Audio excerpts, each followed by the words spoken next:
دے رہا ہوں کہ جو آج اور بہت جلد اور بہت مختصر میں اپنے تقریر کو سمیٹنے کی کوشش کریں گے.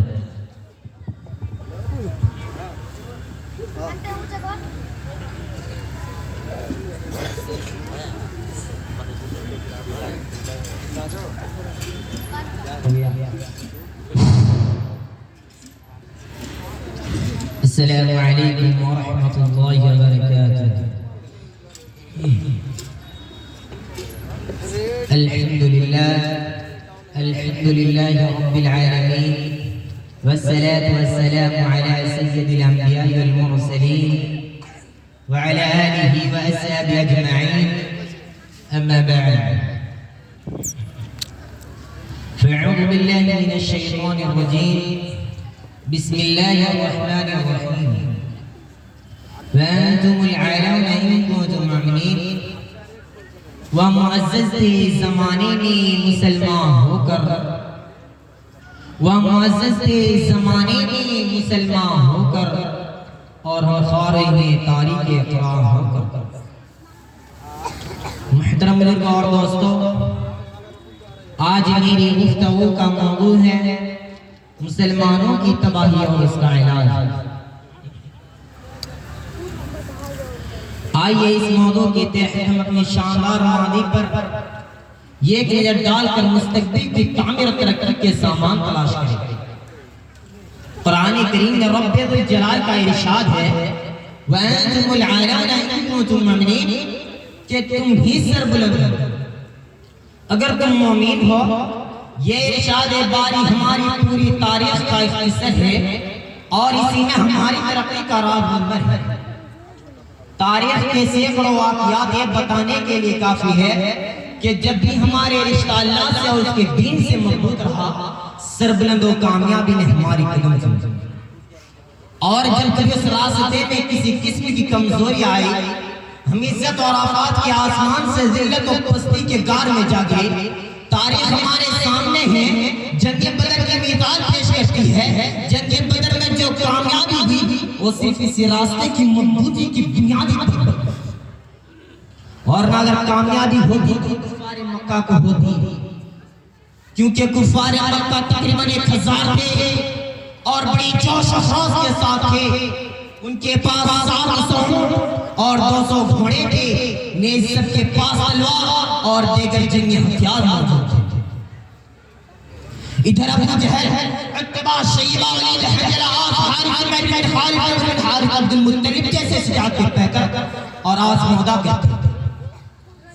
اور ادھر بیچارے مسلمان بے سر و سامان کل 300 بے سر و سامان کل 300 سواری جنہیں کل لوگ گھوڑے اور 70 اونٹے، ایک پر 3 4 آدمی سوار ہیں اور پیدل سفر کر رہے ہیں. کسی کے پاس نیز اور کمان ہے تو تلواریں نہیں، اور کسی کے پاس تلوار ہے تو نیز اور کمان نہیں. محترم بزرگوں اور دوستوں، جب مقام بدر پر پہنچتے ہیں تو دیکھتے ہیں کفار مکہ بلند مقام پر خیمے سے ہو چکے ہیں، جہاں پانی کے بھی فراوانی ہے. بیچارے مسلمان بس ریتیلی زمین پر خیمے سے ہونا پڑا. ایسی جگہ پر اگر کسی کو پیاس لگ جائے تو یہ گھٹ پانی پینے کو نہ ملے. الگرد جنگ کے اندر جتنی بھی اسباب اور جتنی بھی چیزوں کی ضرورت پڑتی تھی وہ سب کفار مکہ کو حاصل تھی، مگر جب لڑائی شروع ہوئی تو کفار مکہ گاجر مولی کی طرح کاٹے جاتے تھے. کفار مکہ کا سب سے بڑا سردار ابو جہل اور 2 بچے مولا محمود کے ذریعے مارا جاتا ہے، اور عبداللہ بن مسعود رضی اللہ تعالیٰ عنہ اس کے سر کو جسم سے جدا کر دیتے ہیں. مسلمانوں، کیا آپ جانتے ہیں کہ عبداللہ بن مسعود رضی اللہ تعالیٰ عنہ کون ہیں؟ یہ وہی ہے جن کو مکہ کے سینے سے ابو جہل نے مارتے مارتے بے ہوش کر دیا تھا. آج میدان جنگ کے اندر وہی عبداللہ بن مسعود رضی اللہ تعالیٰ عنہ ابو جہل کا سر قلم کر دیتے ہیں. بن الخارث ابو جہل کے بعد کفار مکہ کا سب سے بڑا سردار سمجھا جاتا تھا، لیکن اپنے ساتھیوں کو اس طرح تیلی ہوتے دیکھ کر میدان جنگ چھوڑ کر بھاگ پڑے. حضرت بلال حبشی رضی اللہ تعالیٰ عنہ اس کے پیچھے بھاگا قریب پہنچ گئے، بن خالد گھبرا کر گھوڑے کے نیچے سے گر جاتے ہیں، پیٹ کے بلے جاتا ہے، شور مچاتا ہے، معافی مانگتا ہے، امن چاہتا ہے، لیکن بلال حبشی رضی اللہ تعالیٰ عنہ اس کے پیٹ پر نیچے سے تلوار چلا دیتا ہے اور اس کو جہنم نصیب کر دیتا ہے۔ اسلام کے نوجوانوں، کیا آپ جانتے ہو کہ بلال حبشی رضی اللہ تعالیٰ عنہ کون ہے؟ اسی بن خالد کے غلام ہے۔ جب اسلام قبول کیا تو بن خالد دو پہر کے تپتے ہوئے ریت پر لیٹا کر پتھر کی بڑی بڑی چٹان رکھ دیتا تھا تاکہ حرکت نہ کر سکے۔ رات کو زنجیروں میں باندھ کر کوڑے لگاتا، اگلے دن کو گرم زمین پر لیٹا کر زیادہ عذاب کیا جاتا تھا تاکہ تکلیف سے بے قابو ہو کر اسلام سے پھر جائے، یا تو یوں تڑپ تڑپ کر مر جائے۔ پیروں میں رسی باندھ کر مکہ کے گلیوں میں گھسیٹا جاتا ہے، طرح طرح کی اذیتیں اور تکلیفیں پہنچائی جاتی ہیں، یہاں تک کہ تکلیف دینے والے تھک جاتے ہیں۔ کبھی بن خالد کا نمبر آتا ہے تو کبھی ابو جہل کا نمبر آتا ہے تو کبھی اوروں کا نمبر آتا ہے۔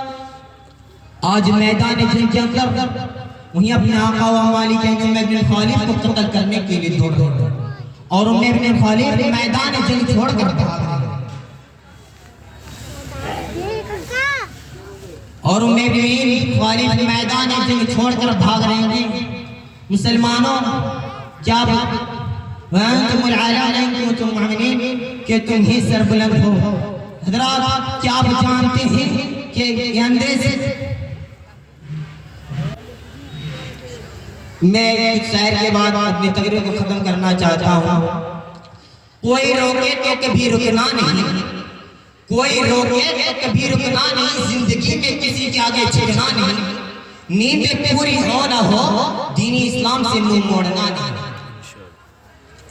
سب وقت کا کھیل ہے میرے دوست، سب وقت کا کھیل ہے میرے دوست، کیونکہ جب وقت آنکھیں پھیر لیتا ہے تو کتا بھی شیر کو گھیر لیتا ہے۔ مت چھیڑ مسلمانوں کو ورنہ تمہارا بھاگنا مشکل ہو جائے گا، مت چھیڑ مسلمانوں کو اور نہ تمہارا بھاگنا مشکل ہو جائے گا۔ ایسے لکھیں گے اتہاس کہ تمہارا دنیا میں رہنا مشکل ہو جائے گا۔ ابھی تو ہم طالب علم وقت آنے پہ طوفان بن جائیں گے، ابھی تو ہم طالب علم وقت آنے پہ طوفان بن جائیں گے۔ اگر محمد صلی اللہ علیہ وسلم کی شان پہ انگلی اٹھی تو قلم چھوڑ کر تلوار بن جائیں گے۔ السلام علیکم ورحمۃ اللہ وبرکاتہ۔